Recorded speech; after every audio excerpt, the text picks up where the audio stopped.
So the entire book, okay, is centered on Schnee and Gabe spending not even 3 days together where they dry humped. 'Tis the month of love. So we're gonna read some romance books. 3 specifically.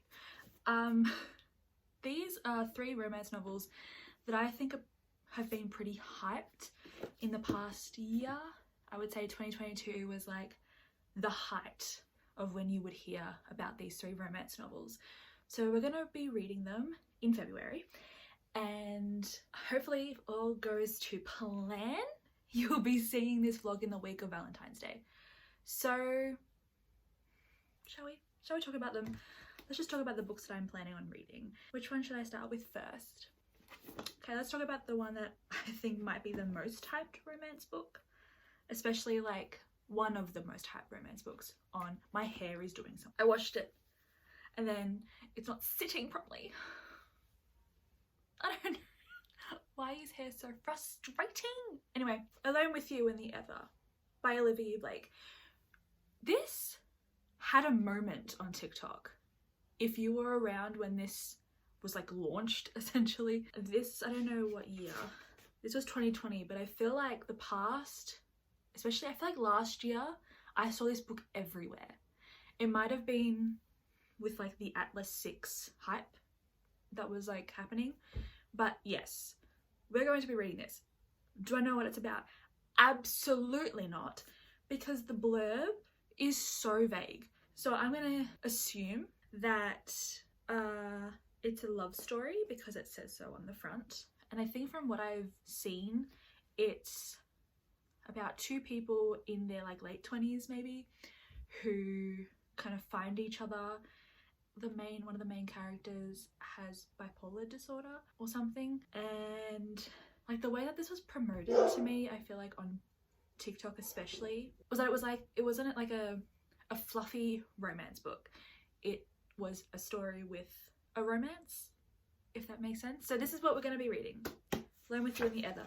I apologize if that was vague because the blurb is vague and I kind of want to go into this vaguely knowing what's happening. The next one, hopefully, You Made a Fool of Death with Your Beauty. I am really excited about this, but I'm also kind of intimidated by it because either people love it or they don't. I really want to be in the camp of like firmly loving it. So again, this is kind of, the synopsis is kind of vague, but you have the main character Faye, who is kind of going through stuff. Does it say? Yeah, I feel like it's very messy. She falls for someone who she's not supposed to. That's like the byline of this book. I'm really excited about it, not gonna lie. You're gonna realize that a lot of the synopsis that I'm giving you are very vague because I don't really want to know. I don't really want to know these things. I want to be surprised. I want to like just, you know, that's why I love romance novels. So this one, excited. The last one is one that again I'm quite nervous about to read. It's Funny You Should Ask by elissa Sussman. First of all, absolutely gorgeous. This is about an actor and a journalist. So like, is it 10 years ago? Yeah, so like 10 years ago they met.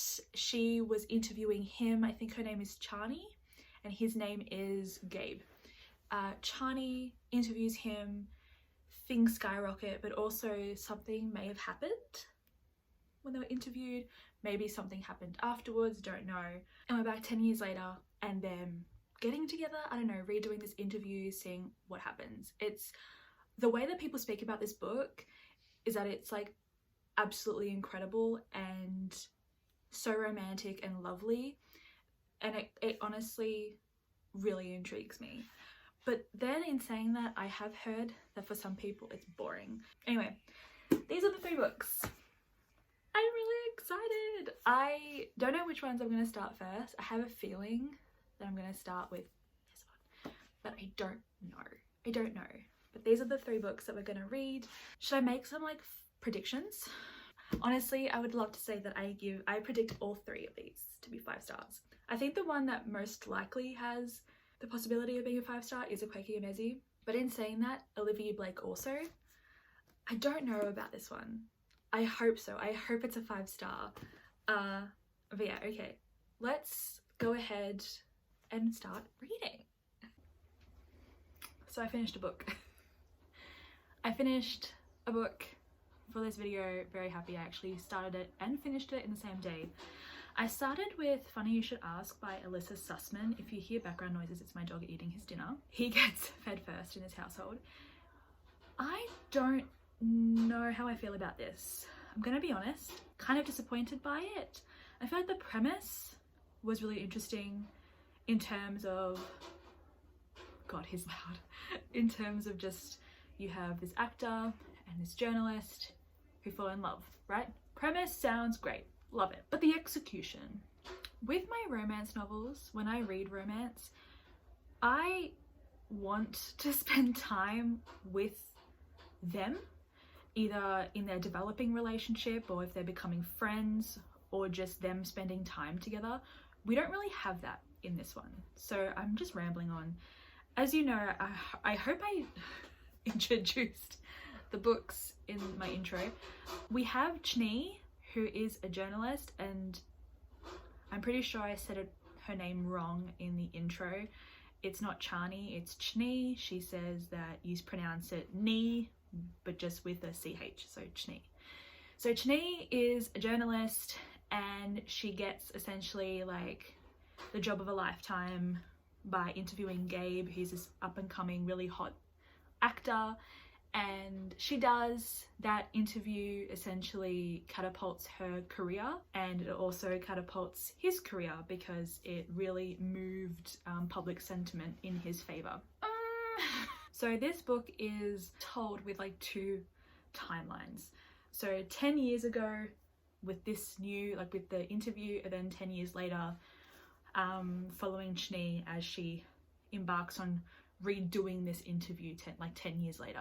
So the entire book, okay, is centered on Chni and Gabe spending not even 3 days together, where they dry humped once on the couch after watching Star Trek. The entire book.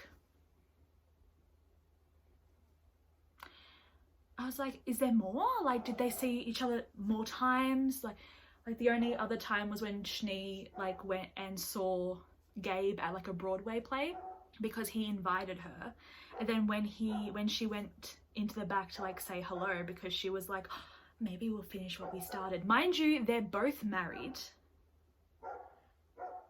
And she gets like really like angry about it. And then Gabe's like, babe, you were married anyway. Like we were both married. Regardless, but like nothing happened because his wife was there. And then he like drunkenly called her like a week or a few weeks later after the interview. Like literally nothing happens, just that dry humping moment. And we're meant to believe that it was just like an instantaneous thing. And mind you, for Gabe it definitely was. For Chni, I think yes it was, but her view of him was really colored by the fact that she was like, she kind of idolized him. And then we go 10 years later, and Chni still has she still feels as though Gabe wronged her, and maybe he did.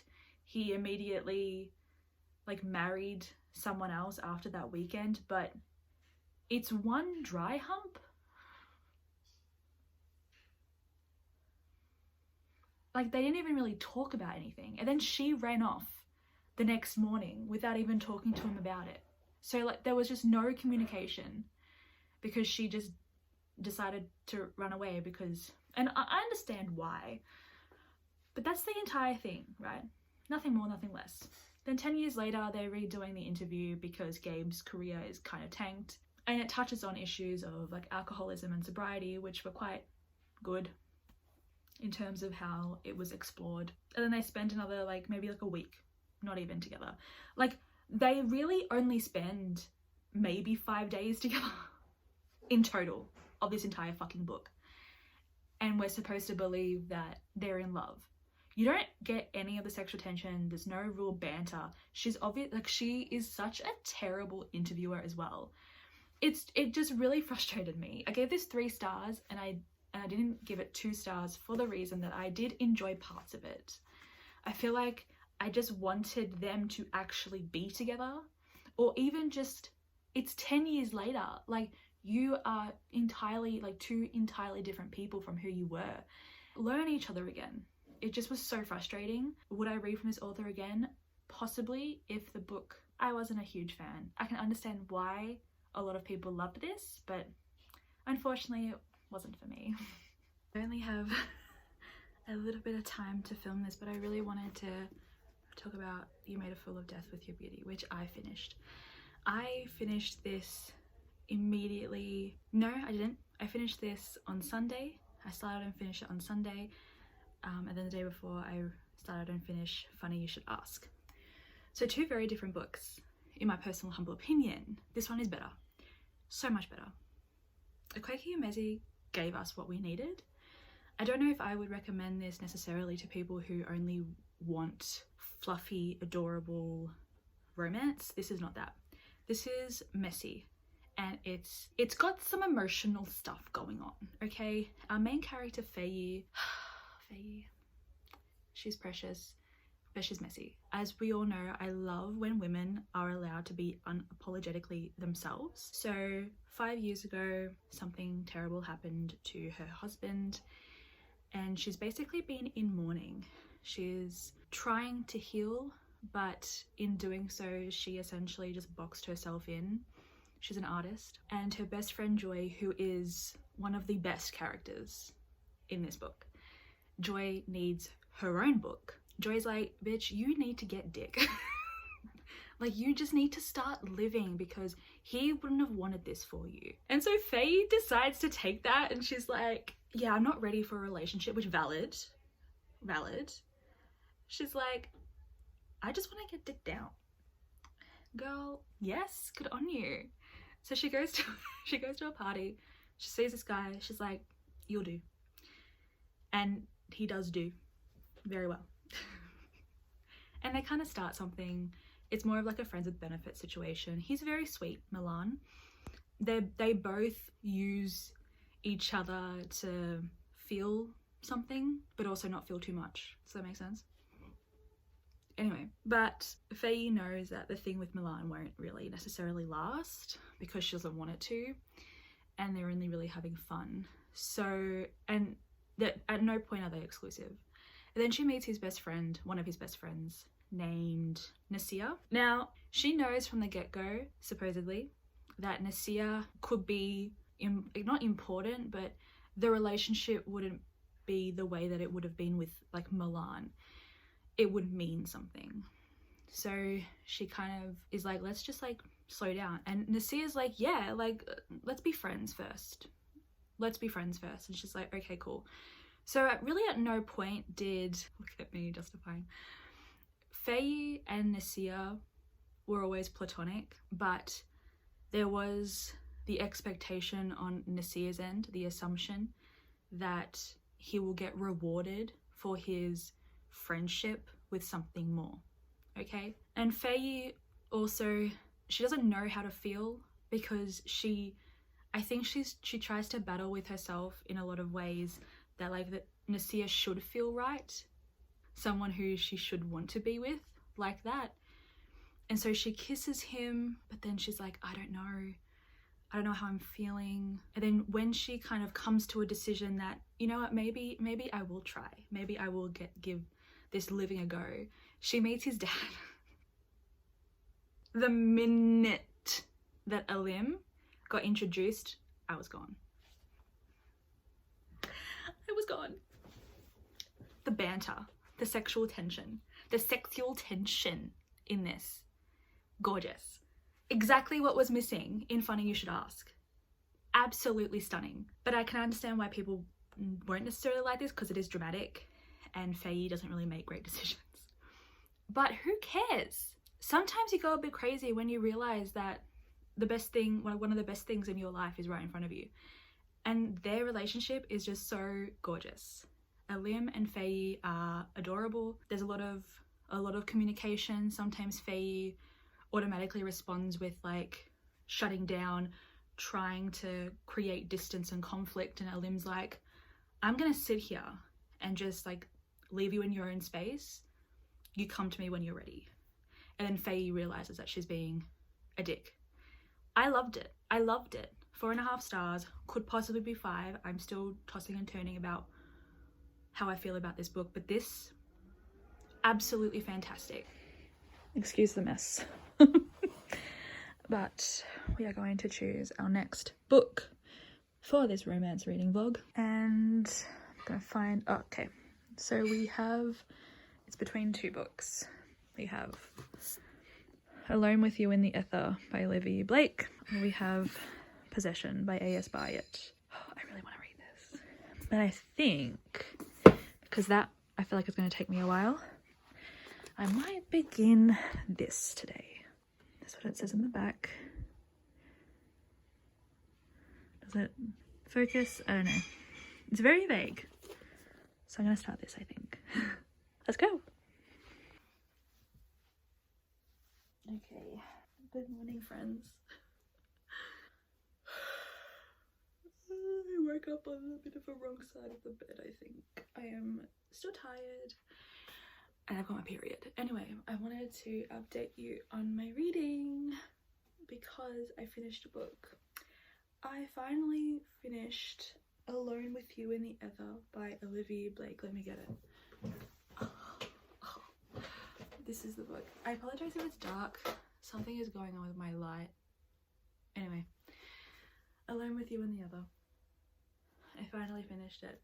I say finally because this book took me, I feel like, a week or close to 2 weeks to finish, and it's not even 300 pages.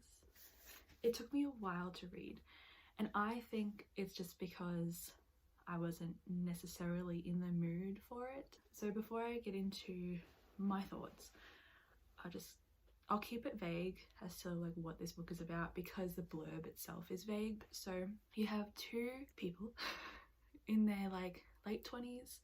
So you have Regan, or Charlotte Regan, and you have Aldo or Ronaldo. They're both gorgeous.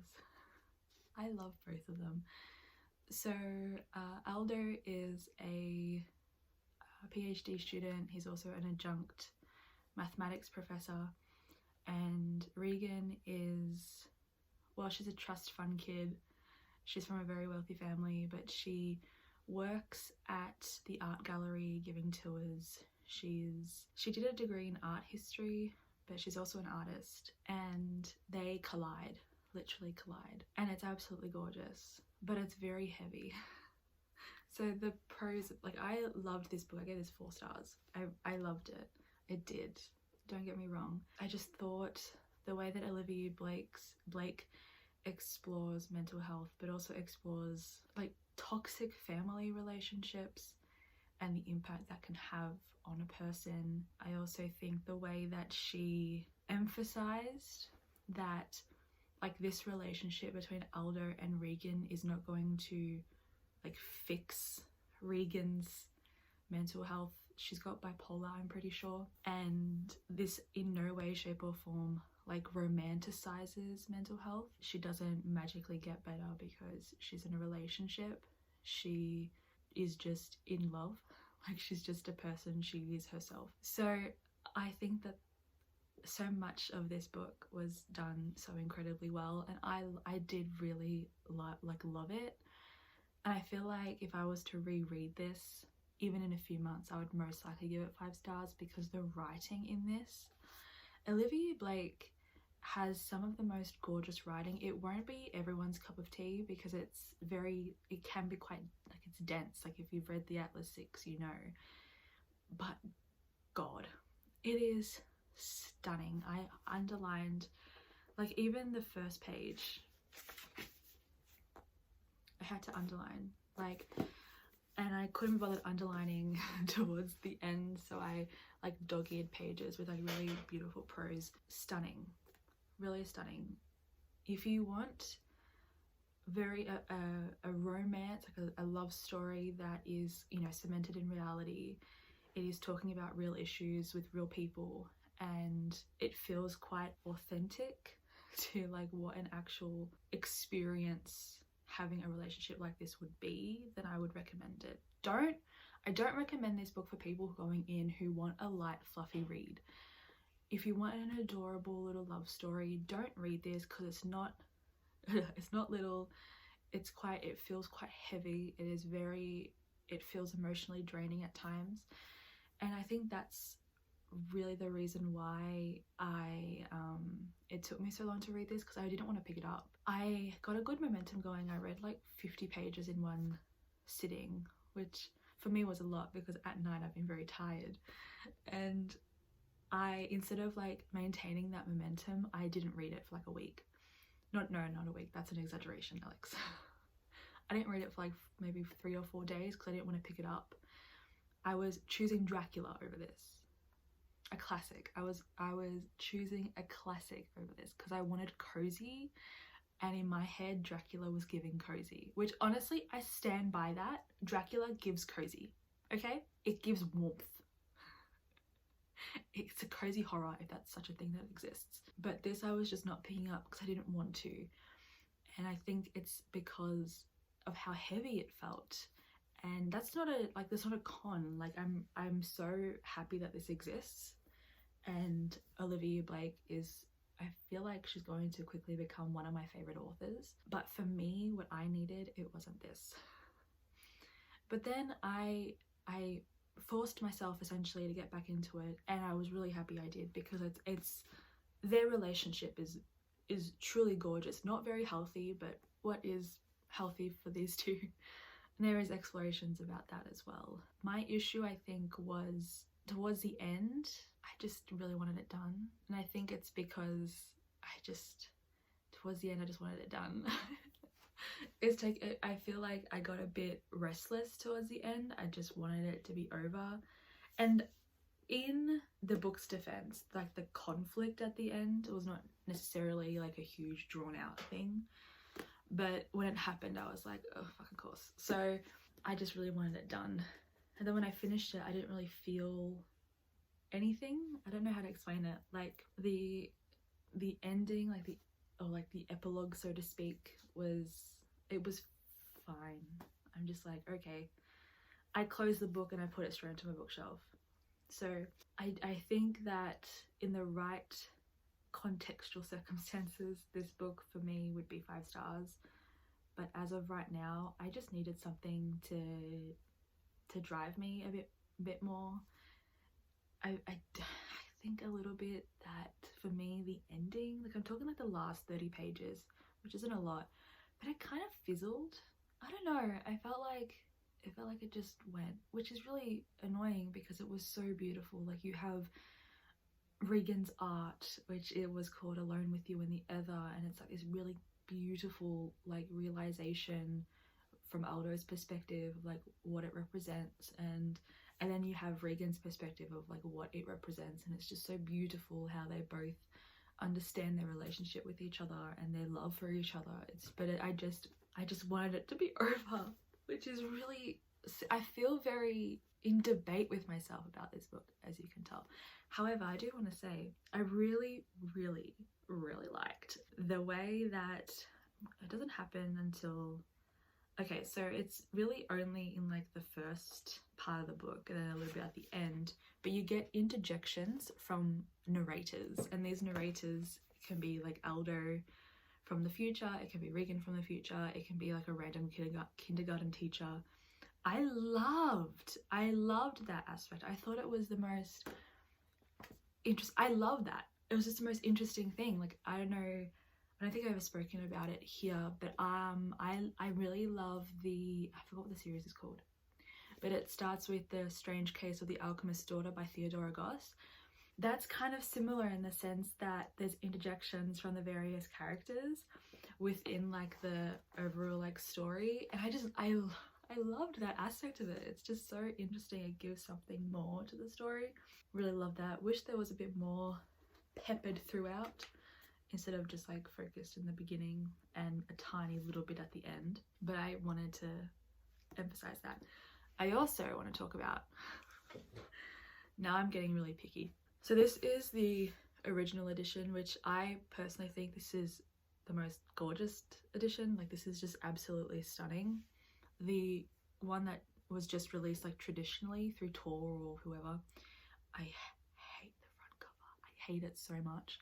But although I love this, and like I love the honeycombs, the hexagons, I love this, right? I hate this. Okay, I'm gonna be really picky, but the way that it's formatted on the fucking page, I don't like it. So it's too high up, it's too narrow, the font I don't like. It hurt my brain a little bit sometimes, which was really strange. Like, the first time I started reading it, I could only, like, I read the 50 pages and I had to put it down because I'm like, that's really good, would love to read more, but I legitimately can't because it's hurting my brain. Like, I can't do it. But that's just being really picky. But yeah, I finished it, 4 out of 5 stars, really loved it. Would definitely reread this in the future when I'm at a point in my life where I'm ready for more of this sort of stuff. If you enjoyed You Made a Fool of Death with Your Beauty, you might also enjoy this. I think You Made a Fool of Death with Your Beauty and Alone with You and the Other both focus on like the realness of the people. Does that make sense? Like, their love story is more grounded in reality, whereas I think Funny You Should Ask was not. I did not like, you know what, the more I think about Funny You Should Ask, the more I want to give it a lower rating, which is really bad. But anyway, if you don't like that sort of like very descriptive type of writing, then don't pick this up. But if you do, then pick it up. But Alone with You and the Other is done.